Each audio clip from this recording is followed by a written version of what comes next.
guys to see how you can counter steer.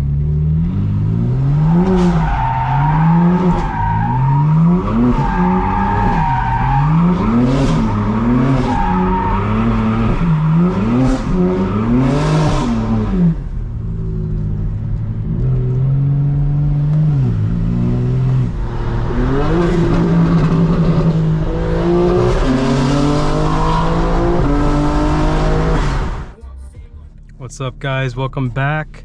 A few of you asked for a video where I showcase all the mods on the car. So I'm actually gonna go to a pretty awesome spot and get you that footage today. And it'll be a little bit secluded so we can take our time, talk about all the mods in the car, and do videos from the outside as well.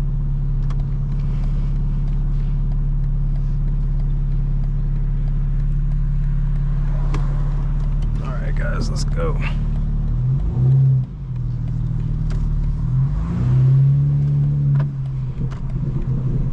Car is warmed up. It's in rear wheel drive mode. M2 settings, which is sport everything, stability control off, traction control off, comfort, suspension, comfort steering. Today, they closed down Peachtree Street Northeast, which was really nice actually. A lot of people with bikes, dogs, local food. All of that was around there today, so. Oh, it sounds great. And this area right here is kind of like a tunnel for noise, so everything kind of gets amplified. Those of you asking, I film everything with a GoPro Hero 11 Black and a head mount strap, and it's basically my GoPro and this iPad to get everything done.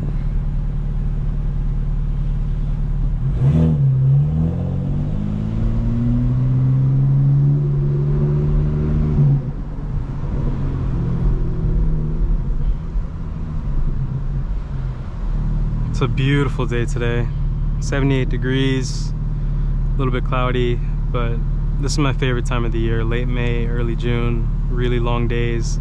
The sun sets here in Atlanta around like 8:15, it's so late. We get so much daylight. Atlanta is actually really far inland, but we're still on Eastern Standard Time, so we do get more sunlight than places like New York City.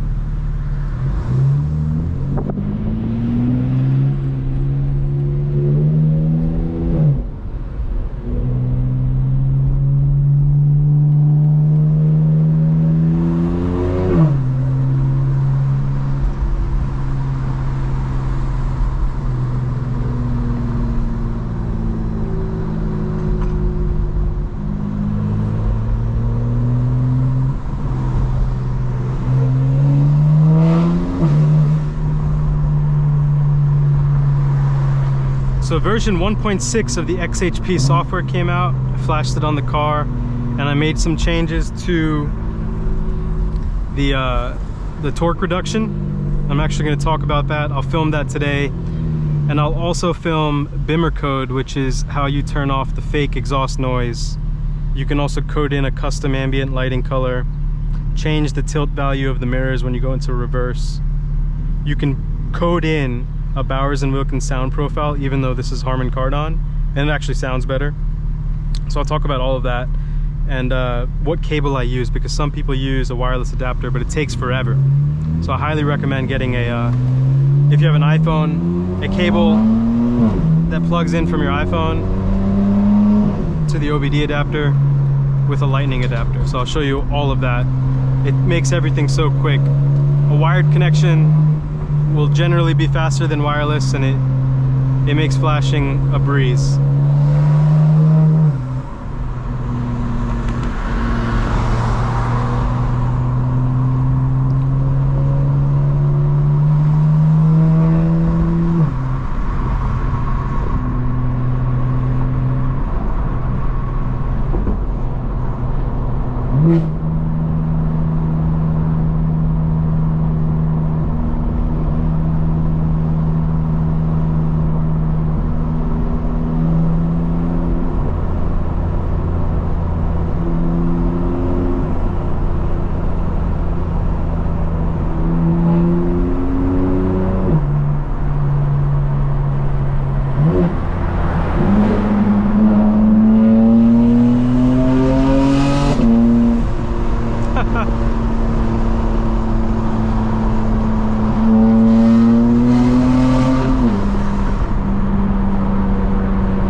So guys, today's Sunday.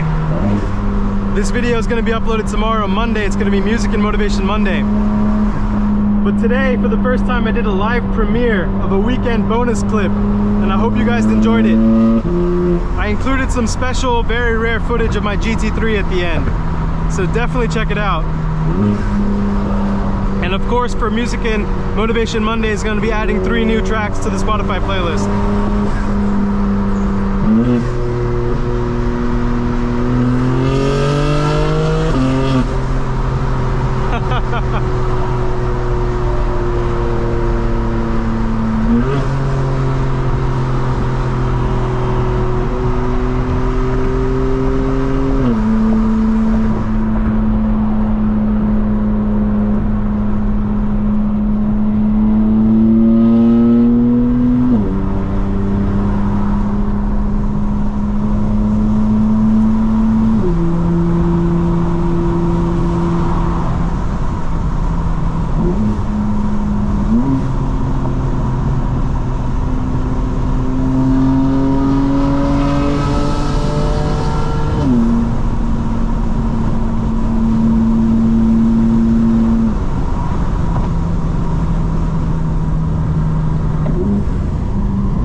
Today. Don't want to get you guys assaulted with wind noise. Maybe just a little bit for the exhaust.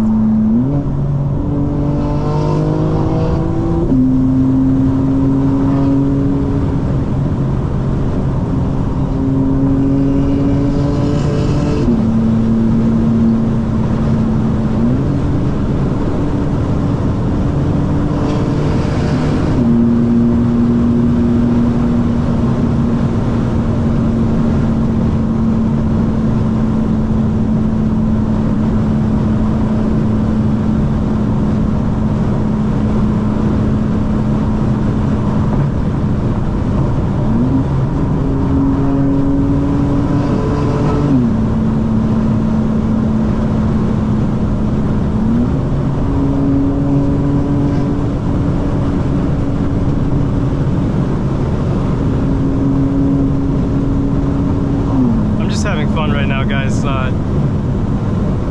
Like I said, don't try this at home. This is an AI.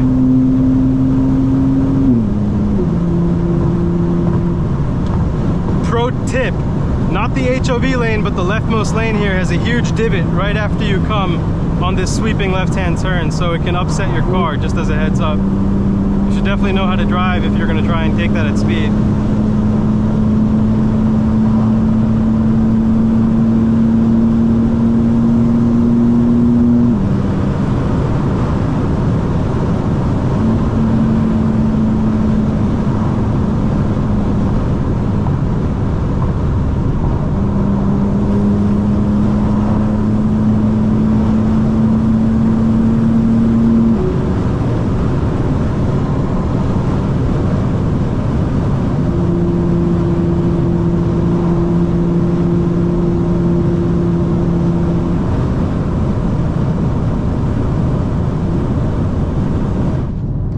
So guys, let's talk a little bit about motivation. In some of my previous videos, I talked about how I've gone through different stages in my life. So when I was graduating high school, I was actually very, very depressed. I was at one of my lowest points in my life because I had done a lot of research, a lot of reading. I've always been an avid reader, and I would just spend countless nights staying up, understanding the world, why it worked the way it did. And the more and more research I did, I truly came to understand that this world is truly a broken and corrupt place. And I felt so disempowered to do anything about it. I also felt that college was a waste, even though I got a Dean scholarship, and that I was basically following my parents' dreams, and I was not in touch with my inner self. So that was at a point in time when I was actually very depressed. Now, when I got to college, one of the first things I did is pick up 2 jobs. And I found more value in working than I did in going to class, especially the first 2 years of college. There was no way I should have been paying $50,000, $60,000 a year for introductory classes for 2 years. Luckily, the school I went to, they require you to work for 18 months outside of the 2 jobs that I was working just to make some income. They give you a co-op. Well, they don't give it to you. You have to earn it by applying, creating a resume.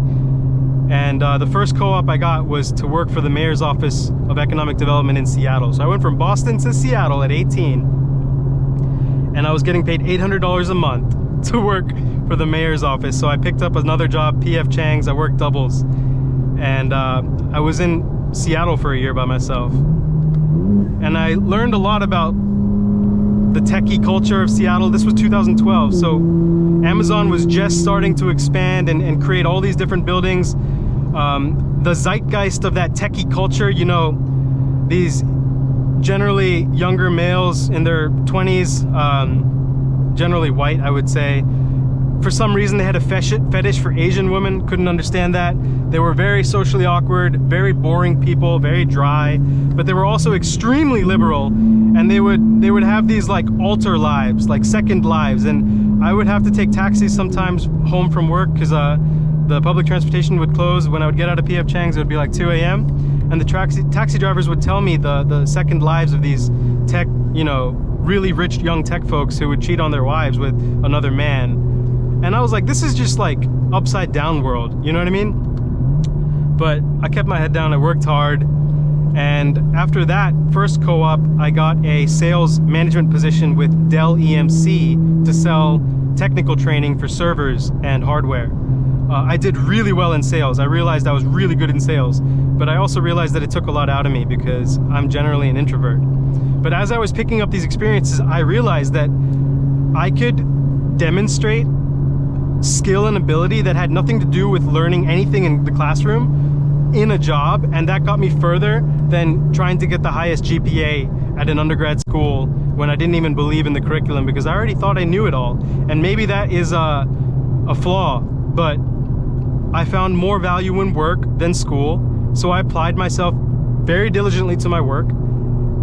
And by the time the third co-op came around, I did everything possible to try to work for a financial company so that I could get a foot in the door, have a pathway to a high starting salary, and basically begin making the steps towards financial independence.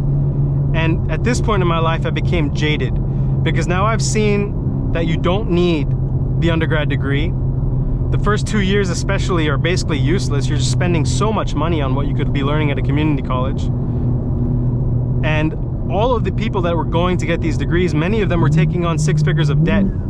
Again, luckily I had a Dean scholarship, but you know, I had to still make money for myself. I wasn't given anything. And I was getting more and more jaded because I realized I'm still not in the power to change anything. I have to play by the system's rules. I'm just bright enough and well-read enough to have understood the system, recognized the patterns, and applied them in my life to get to the best starting point for my career, which at the time was a $70,000 salary plus overtime as an analyst with the pretty prestigious institutional client group of State Street Global Advisors as a starting position. I was very happy because outside of being jaded, I didn't have to work with 20-year-olds. I didn't have to work with people my age, because you will realize very quickly that if you just surround yourself when you're in your early 20s with other people your age, they're not going to be on your wavelength if you're thinking like this. And they're just going to bring you down. They're going to talk about very surface level things. That also got me very jaded because people were just not open to talking about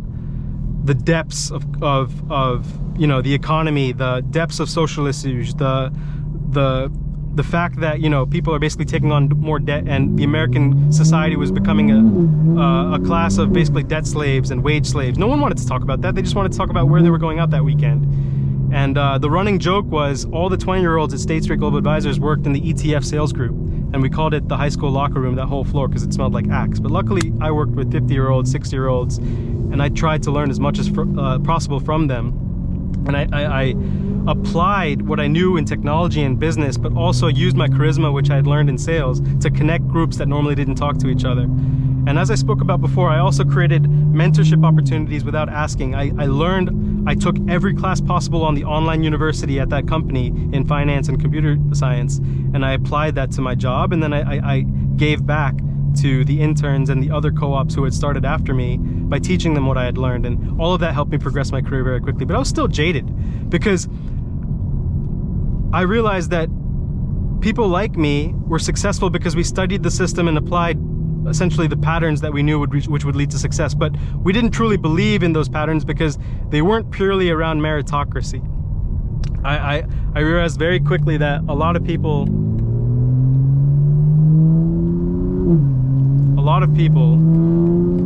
relied on connections, their wealth, their prestige of their families to get where they wanted to be. And meanwhile, here I was, isolated by myself, thankfully surrounded by older folks who taught me a lot, couldn't connect with people my age, realized what the patterns were, applied myself to find success in those patterns, move ahead in my career, but I still felt so jaded. And then I realized I should be empathetic. I should be more understanding of people's, just their challenges in daily life and why they wouldn't be able to see the patterns the way I did, and I should just be opening doors in a better way. And so that's how I've gone from depressed when I was 18, jaded when I was, I would say 22, and then empathetic by the time I was 27. And by the time I was 27, I was a vice president at BlackRock, okay? And I was starting to see the effects of diversity, equity, and inclusion being a virtue signaling aspect of a company rather than true meaningful impact have disastrous consequences for actual capabilities and people who are able to apply them at work. Because now people were more worried about, when I was 27, this was 2018, 2017, this is when I really started to see it pick up, is that this whole diversity, equity, inclusion thing started to be more about how do we outwards, to the media and publicly look good just by virtue signaling that we're doing things without actually doing things of substance that would actually incorporate diversity, equity, inclusion. And because companies were so focused on what was the most public or what was the most visual impact of DEI without actually having any real impact, this led to a bunch of hiring of people in DEI with basically scam credentials. They didn't do anything, and they worked in HR, and they made everyone's life a lot harder because now we had to tiptoe around a lot of people's feelings without really considering what was best in terms of producing the best outcome for the business. We now had to worry more about creating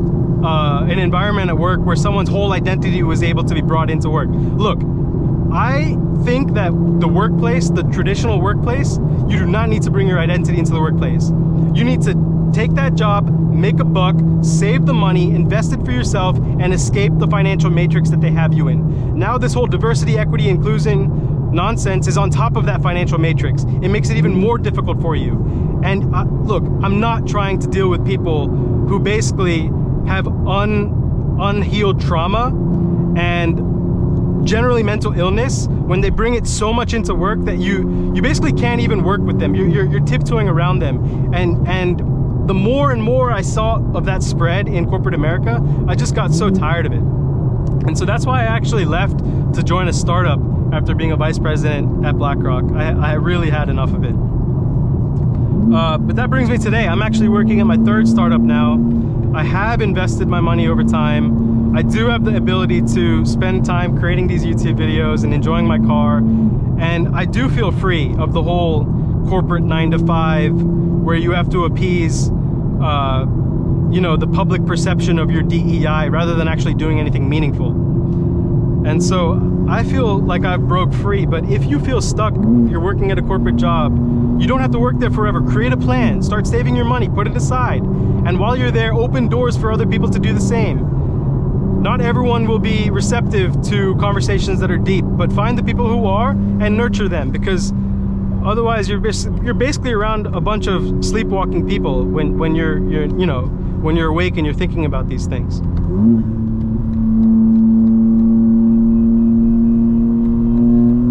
All right, I'm done with this.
So don't get me wrong, what I'm trying to tell everyone is that there is a positive to bringing a multitude of mindsets and backgrounds to work, but we really don't need everyone's full identity at work to get the end goal done, all right? I'd rather get the work done than understand someone's whole personality, because look, corporations want you to spend your whole life at work, so obviously now they want you to bring your whole identity into work so that they can basically own you and own your identity and have your identity become intertwined with theirs. And that is just ridiculous.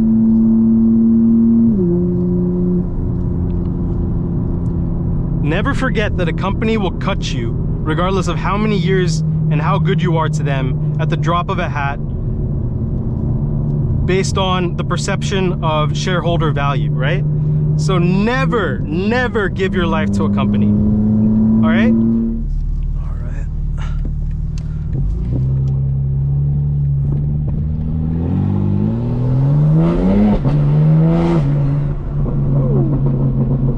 Well, that sounds good now.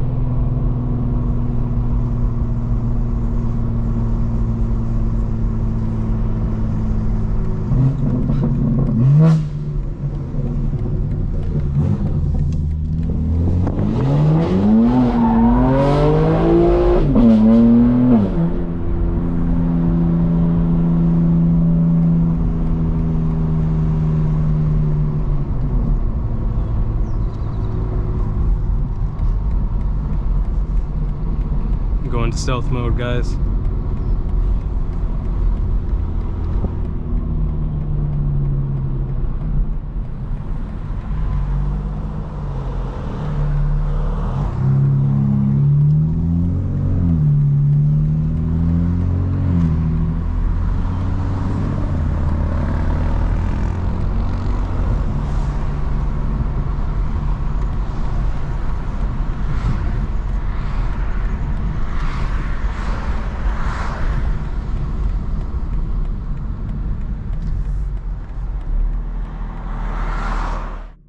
Alright guys, welcome back to Unlockable Character. Finally, I'm doing a video to review all the mods on the car starting from the inside, okay?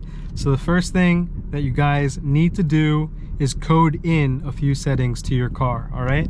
So I'm gonna flip the camera here and I'm gonna go up and I'm gonna go to sound. And what you're gonna see when I go to sound is that the sound profiles say Bowers and Wilkins. The car comes with Harman Kardon, and it doesn't sound good, all right guys? It doesn't sound good. So you can use BimmerCode to code in the Bowers and Wilkins sound profile. I'll actually go through the steps with you, but that's the first thing that I did, okay? The next thing that I did is I turned off active sound design, which is the fake artificially piped in exhaust. I also used BimmerCode to code that out.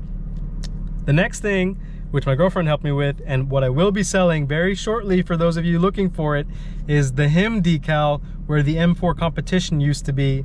BMW took it off the console for some reason. It was right there before, and now we have that beautiful HIM decal. That will be available soon. Can't wait to show you guys when that launches. Okay, so that is the interior of the car. Let's check out the outside. Okay, starting with visually, these are TLG mudguards. They actually used to be a little bit longer. Once you lower the car, I actually don't recommend putting the mudguards on. The car is lowered on a height adjustable suspension kit. So these aren't just lowering springs, they actually have a perch which you can adjust. This is the Cobra height adjustable suspension maximum drop. I did my research. Cobra has the lowest drop and they are a quality brand. They're actually a really good price. I will link all the mods and the best prices for them in the description below. I'm also running 20mm spacers all the way around. The car came with jet black 826M wheels. I powder coated these. It's called triple bronze chrome with a satin clear, and I think it just looks phenomenal. In the rear on the trunk, I used to have a carbon fiber spoiler, the OEM spoiler. Then I put a duckbill spoiler on, and after that I actually put a custom wing, and now I've gone back to a very clean look with no spoiler at all. There are no visual mods On the rear of the car, the exhaust is stock in terms of the tips. The diffuser came with the carbon exterior package. Everything else is stock. You see the TLG mud guards. The TLG mud guards are also in the front here. Again, I recommend if you lower the car, you may not want to do this because they will catch when you go over things like speed bumps. This is OEM, the M Performance carbon fiber side breathers. When the car came out, these were like $1,200, $1,300 from BMW. I found a source in Germany where I got them for $600. I will link that. If you can read German or translate using Google, that'll be your friend to get those at the best price. Again, maximum drop on the Cobra height adjustable suspension kit. I'm running Hankook Evos, really good tires for the price, half the cost of the Michelins, the OEM Michelins, for about 90% of the performance. Now in the front, this is a dry carbon CSL style grille. The fit is really good. The only thing you might have some trouble with is the sensors, so pay attention to that. Some of them do not fit that well. And make sure when you buy carbon, you go for the dry carbon because that's high quality stuff. This is the Racing Sports Concepts. Again, dry carbon splitter. I've had this for over 2 years now. I've repainted, sanded it gloss black like 3 times. And I just keep doing it. But I think it's the cleanest splitter. It's a one piece. It goes over the factory parts. There's a few dimples here that I'm gonna actually have to resand and repaint. But overall, I love this splitter. A few things I could have done, and I will do probably soon, is the IND reflector. You can get it paint matched so you don't have that orange there. And in the rear, there's red reflectors. You can get a honeycomb black insert here instead of having the red reflector. All right, guys, so visually that's what's on the car. I'm actually gonna open up the hood. You gotta press this twice, show you what's underneath the hood. All right, guys, a lot of pollen. I need to clean it. These are the Mastery of Art and Design engine bay intakes. They have a heat shield. There is also the Mastery of Art and Design Fat Boy catless downpipes on the car, plus the Mastery of Art and Design single non-resonated mid-pipe. In addition, I have a valve controller from SST that allows the valves to fully open. I've programmed that to my garage door openers underneath the rear view mirror. And XHP is the software that I'm running on the transmission. So the engine is not tuned, but the transmission is tuned. So the shifting, even the burbles, they sound different with an XHP tune. All right, guys, that's a big rundown of all the mods. I will put all the links to the parts below with the best prices and any discount codes I can find. All right, let's go. Let's get some driving in. Guys, before we drive off, I have my tripod with me. And while the car is stationary, what I'm gonna do is set up the tripod, go through all the exhaust modes, get the footage from the outside so you can see what it sounds like, all right? So first, while we're in the car, maybe you wanna see what it sounds like with the windows down. So right now, the car is in 4-wheel drive mode, comfort settings. It's not M1, not M2. Everything is in comfort. So you can check that out by going to setup. You can see that everything is on the left-hand side of the screen, which is comfort. The valves are closed here. This is my garage door opener. So the second one is valves closed, first one is valves open. That's with the valve controller. And the burbles are off. So when the green is on, burbles are on. Green is off, burbles are off. So this is as quiet as it can be. Can you hear that, guys? You can barely hear it, right? All right, let's put the burbles on. That'll be a little bit louder.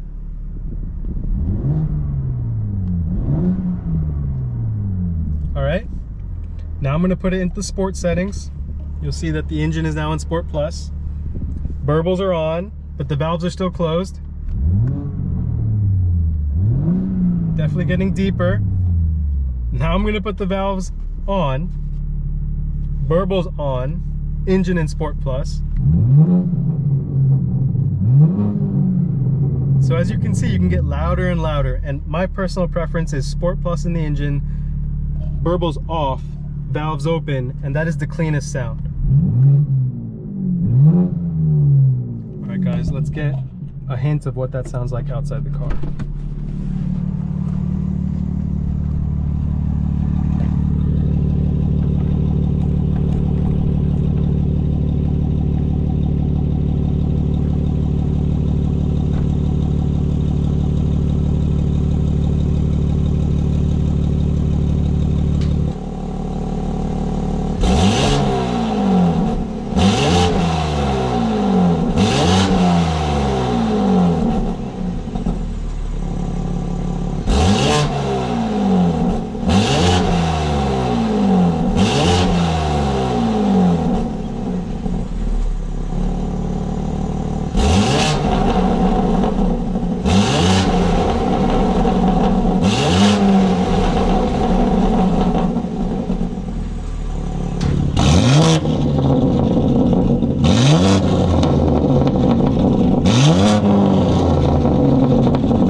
guys, I hope you enjoyed that. Let's get some driving footage. I'm gonna set up the tripod so we can do some flybys.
So guys, I have the tripod in my hand. Get a sense for just how vicious this car is.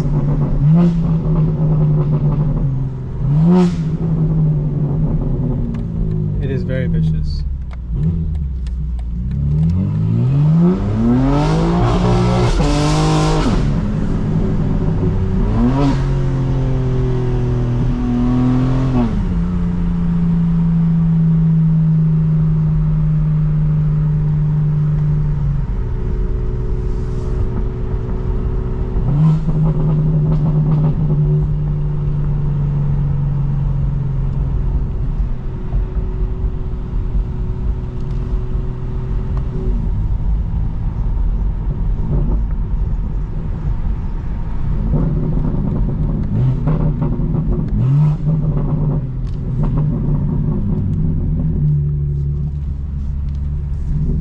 Sense for this, guys, to see how you can counter steer.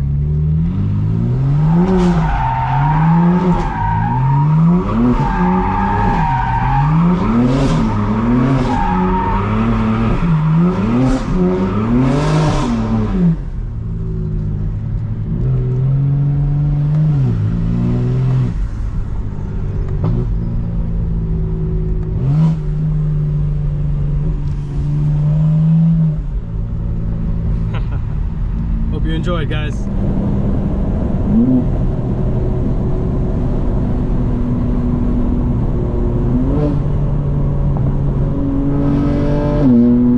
Remember, guys, regardless of what these companies say about diversity, equity, inclusion, the triple bottom line of corporate social responsibility, they do not care. The planet is already polluted past a point of return, okay? Like, this diversity, equity, inclusion stuff is basically double speak. They want you to spend as much time as possible at work. They want you to have your whole identity wrapped down around in work. All right? You should never put yourself in a situation where the company is more valuable to you than you are to the company.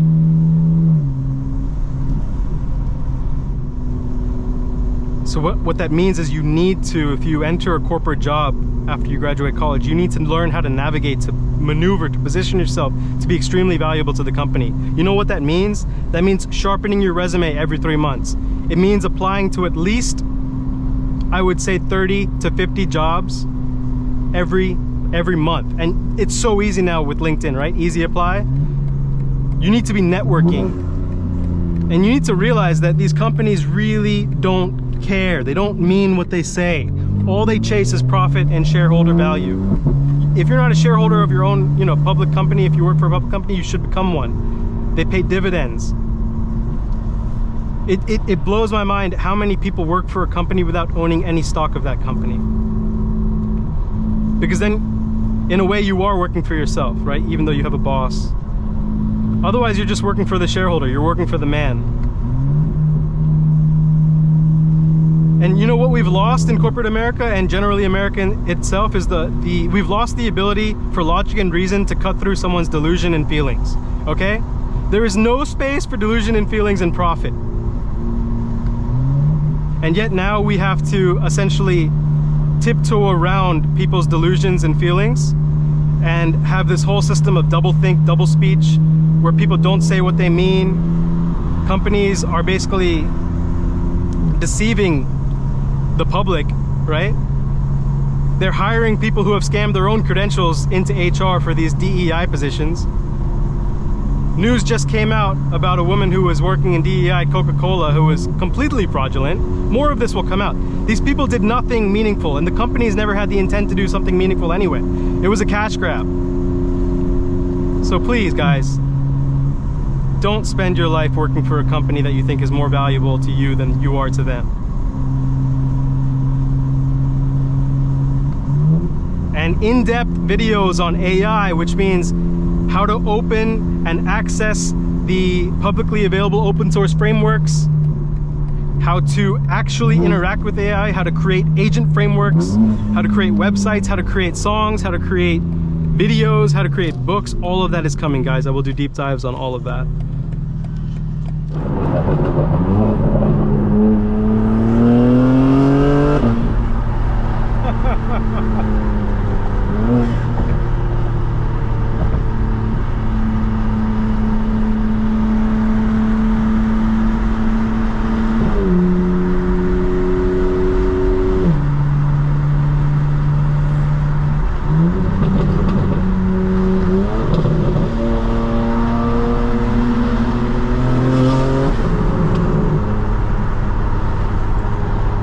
Cars in all-wheel drive, guys.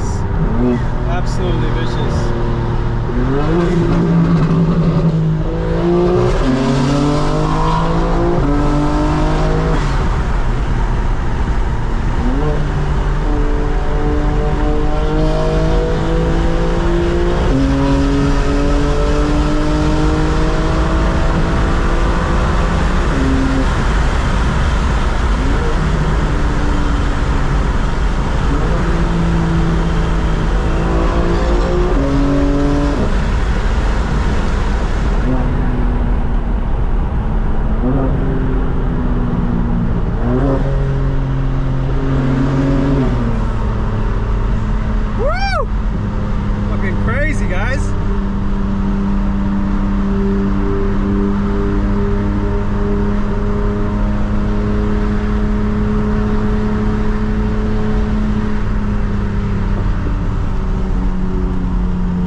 Perfect, guys, we can launch it.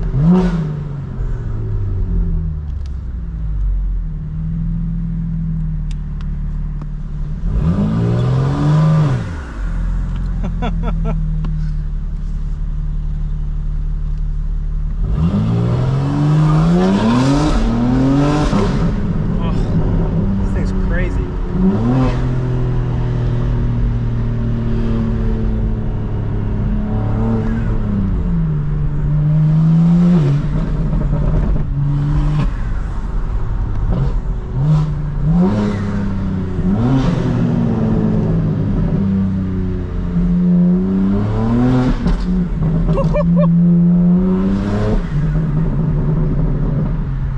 Outrageous. So much intake noise.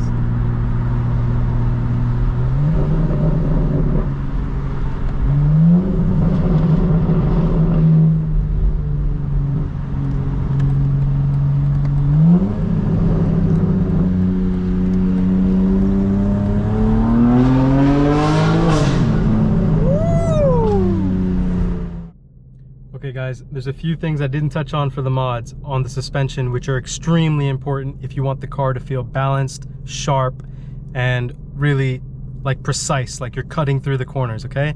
The first thing is in the front, there's something called as monoballs. People call them a thrust arm bushing set, okay? These are solid monoballs. I went from a company called Milway.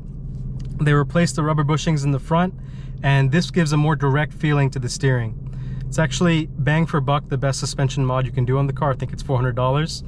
Then, as I said, the Cobra height adjustable suspension, maximum low, 20mm spacers all the way around. The spacers specifically, I went for a company called Bonos. They're called active forged cooling spacers, so they use as little material as possible, and they have a special groove pattern to increase airflow. So lightweight spacers, 20mm all the way around. That's pretty thick, so I wanted to get the lightest possible but get the best fitment. Then in the front, I have SPL's adjustable outer tie rods. When you lower the car that much, you affect the suspension geometry, and these adjustable outer tie rods help you with bump steer, and it helps everything feel more balanced and stable in the front. In the rear, I have SPL's rear tow arms with the eccentric lockout kit, and again, helps balance the car. So we have the front monoballs, the front adjustable outer tie rods, the rear tow arms with eccentric lockout kit, the Cobra height adjustable suspension, the Bonos 20mm spacers all the way around. And then in terms of exhaust and intake, we have Mastery of Art and Design Fat Boy catless downpipes, Mastery of Art and Design single non-resonated mid-pipe, Mastery of Art and Design engine bay intakes, the SST valve controller, and XHP's transmission tuning on the car. Okay, so that's the full list. I would call this OEM++. On the outside for exterior mods, remember I have the M Performance carbon fiber side breathers. I have the dry carbon CSL style grille. I have the Racing Sports carbon front splitter, which is carbon fiber, but I've sanded it down and painted it gloss back. I've used that like for 3 years. I'm going to continue to use it. It's a really nice piece. I took off the rear spoiler. I added TLG mud guards, although I would advise if you lower it this much, not adding mud guards because they will hit speed bumps. And yeah, guys, the car is very much OEM. It's just got a few tweaks to it that really bring out the best of it, just like this channel, Unlockable Character. This is the unlockable car.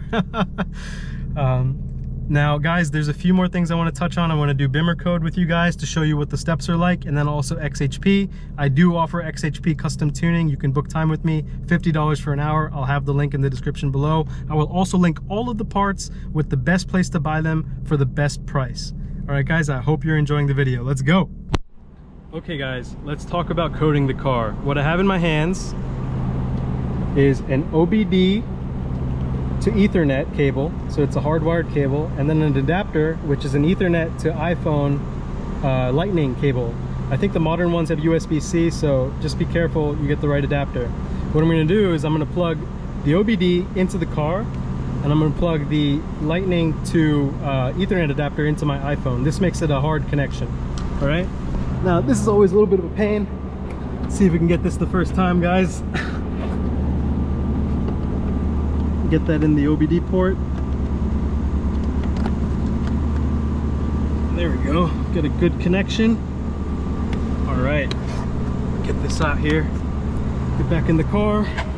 Now, I highly recommend that you have driven your car before you code it so that the battery has charged. Do not do this if the car has been sitting for like 2 weeks, okay? I also recommend that when you're in the car, you put the seatbelt on so that the car doesn't go to sleep. So the cable is hooked up to the OBD. I'm gonna get this thing out here. And now I'm gonna connect it to my phone. Bam, okay, phone is connected, guys. Okay, let's try that again, guys. My battery died, BimmerCode wouldn't connect. Sometimes it happens. Got everything connected again. Let's try it again, all right? So first things first, we gotta put the car in diagnostic mode. We're gonna hit the engine start button 3 times. You're gonna see diagnostic mode pop up here. You will see the check engine light come on. That is okay. Now, I would turn the climate controls off to prevent any more power being used while this is happening. So all climate controls off. All right, I have the OBD to Ethernet to lightning adapter on. You're gonna go into BimmerCode, hit connect. Enet cable, that's the hardwired cable we're using. connect. Hopefully this connects, guys. Nice. You want to select BMW 4 Series, M4, continue. Now it's going to identify the control units, okay? You want to go through these and make the selections that you specifically want. You don't need to customize everything, okay? So like the Bowers & Wilkins sound profile, that will be in one of the control units. The custom ambient lighting, that will be in another control unit. And this gives you really a lot of flexibility in terms of what you want to turn on, turn off. First off, I think a lot of people want to turn off the fake digital noise. So that is receiver audio module, turn off active sound design. Okay guys, for Bowers & Wilkins, you'll go into the head unit and you'll turn that on. You can do a lot of other things too. You can turn off the seatbelt chimes. You can change the BMW sound settings overall to something like Rolls-Royce, Mini Cooper. And I could go through all these options. It would take quite a long time, but you definitely want to go through each of the control units, see what you could code, because BimmerCode offers you options out of the box, kind of like a menu. You can also do custom coding if you want to go that route, but look at what's on the menu out of the box, make your selections, hit code, and the car will be coded. Because it's a hardwired connection, it will be very quick. Before you do any of the coding though, I would recommend creating a backup of your car so that you can always flash it back onto the car. Okay, so that is BimmerCode, guys. We're going to move on to XHP next.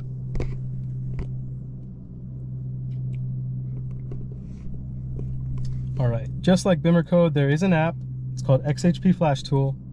Pull that up using the same connection, OBD cable to Ethernet to Lightning to connect to my iPhone. Select your car. That was the previous car I had. I've had more than one M4, guys. Now you can see that I am at version 1.6. That's the latest firmware. XHP does push new firmware from time to time, and you can update your car with the new firmware. Stage 3 means how aggressive are the settings. You can also customize the settings within the stage. So I'm gonna hit flash this car. You can see stage 3 here. That's what I'm at. Up here, this is where you can customize the settings. All right, guys? Drag race mode is when you want the maximum out of your car. It will increase the wear. Custom launch control, you can set the RPMs. Take off in second gear, that helps the car stop and then take off in second gear instead of going into first. Line pressure bump is something I advise everyone to do. It just helps essentially the feeling of the shift. That's the most I can tell you. It's essentially clamping pressure, it gets increased, and it really helps things feel tighter. All right, so there's other options here, guys. You can go through it. I offer tuning specifically for the shift map editor, torque reduction, and some other settings, including ignition cut shifting, which helps get you that pop when you shift in the lower gears at a certain RPM. But definitely look through these. Throttle blips, that is actually how big your burble is. All right, guys? There is actually a slider from minus 50% to plus 50%. Mine's already at plus 50%. That's just how I am. But remember, the cleanest mode I drive around on is with burbles off. But when I do turn the burbles on, you can definitely feel them. That's because of this throttle blips customization. All right, torque limits per gear, you can set that so that you get better traction. There's a rear wheel drive option, all wheel drive option, you can customize it as well. Max RPM is where you want the car to shift at. You can change the shift points. And yeah, it offers a lot of flexibility. Again, I do offer time. It's $50 for 1 hour of my time to help you customize. I can do BimmerCode, I can do XHP. I'll put the link below. All right, guys, I hope you enjoyed that. Let's go. All right, guys, so we have 3 more songs added to the playlist. Let's check them out. We are at 24 songs, 1 hour and 24 minutes. The first song is called Far, kind of an R&B vibe, very chill. Next song is Dreams of Reality, another of those intelligent dance music tracks. And the last track is Paperman, which is a really lyrical hip-hop song. You should definitely check out the lyrics on that. All right, guys, happy Monday. I will catch you on Wednesday. Let's go.